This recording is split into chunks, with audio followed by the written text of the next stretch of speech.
The night feels ordinary from the outside. Floodlights glow, turnstiles click, scarves wave in the cold air. But beneath this familiar ritual, something historic is quietly unfolding. Not on the pitch, not in the stands, but deep inside boardrooms, balance sheets, and long-term strategies measured not in seasons, but in decades. Somewhere between tradition and transformation, one football club is positioning itself to sit alone at the very top of the sports financial universe. By 2026, if the trajectory holds, this club is set to become the richest in world football, and the story of how it gets there is not about luck. It is about patience, power, and an almost ruthless understanding of how the modern game truly works. To understand this moment, you have to go back to a time when football wealth was simple. Clubs earned money from tickets, modest sponsorships, and local pride. Being rich meant surviving. Being successful meant trophies. But as football globalized, as television shattered borders and the internet erased distance, money stopped being a background detail. It became the battlefield itself. And while many clubs chased quick riches, one club quietly played a longer game.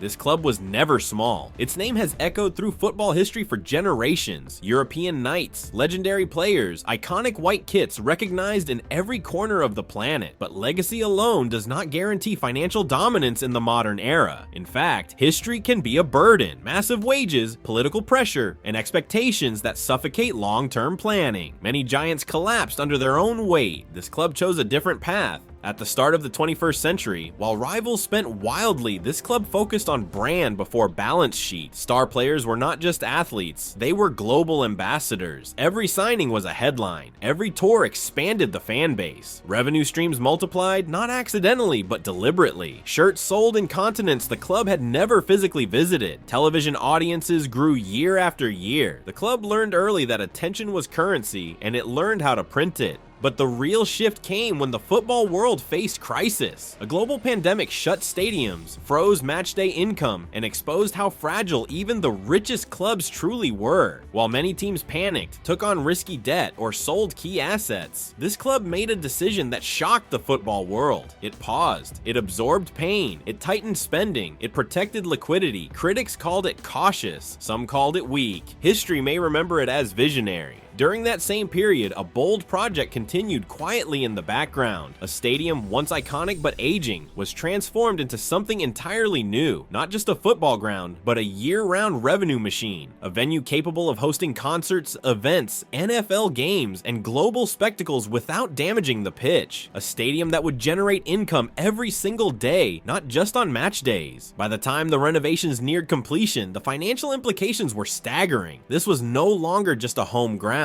It was a business hub embedded in football culture. By the mid-2020s, the numbers began to tell a story too big to ignore. Commercial revenue surged. Sponsorship deals broke records. Naming rights discussions alone hinted at figures that would dwarf traditional football income. Matchday revenue rebounded stronger than ever, powered by premium experiences, hospitality, and global tourism. Broadcasting income remained massive, but it was no longer the backbone. This club had diversified in a way few others could match. Ownership structure played a crucial role in this rise. Unlike clubs backed by states or private billionaires, this club remained institutionally controlled. That meant no sudden injections of unlimited cash, but it also meant something more valuable in the long run: independence. Profits stayed within the club. Decisions were made for sustainability, not short-term political or personal gain. Every euro earned was reinvested with purpose. Meanwhile, rivals chased shortcuts. Some relied heavily on owner funding, others gambled on inflated sponsorships or risky wage structures.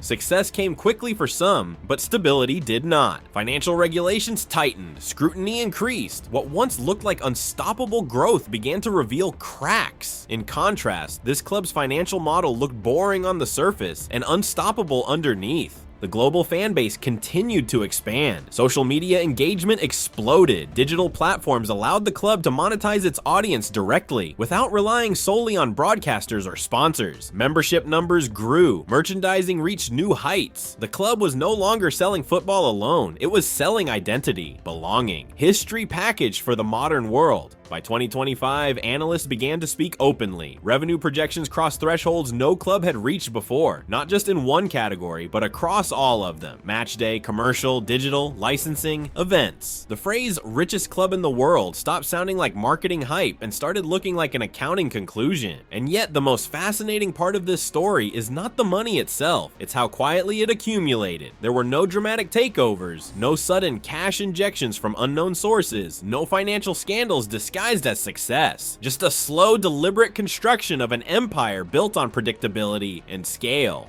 On the pitch, the club remained competitive but never reckless. Big signings were timed, not rushed. Young talents were secured before their value exploded. Veterans were phased out without emotional overspending. Sporting success supported financial growth but never controlled it. This balance is rare in football, where emotion often overrides logic. By 2026, if current trends continue, the numbers will speak clearly. Annual revenue pushing into unprecedented territory, valuations surpassing every rival, debt structured and manageable, assets appreciating, not depreciating. The club will not just be the richest in football, it will be one of the most powerful sports institutions on earth. For fans, this rise feels like validation, proof that tradition and modernity do not have to be enemies, that you can honor history without being trapped by it. For other clubs, it feels like a warning, that chasing money without structure leads to instability, that true dominance is built slowly, often painfully, far from the spotlight. For football itself, this moment represents a crossroads, a future where the richest club is not the loudest spender, but the smartest planner, where financial power comes from systems, not shortcuts, where success is measured not just in trophies, but in resilience. When the final numbers are confirmed, when reports list this club at the top of world football's financial hierarchy, many will act surprised. But the truth is, this outcome has been years in the making, built through discipline, vision, and an understanding that football's greatest asset is not players, stadiums, or even trophies. It is time.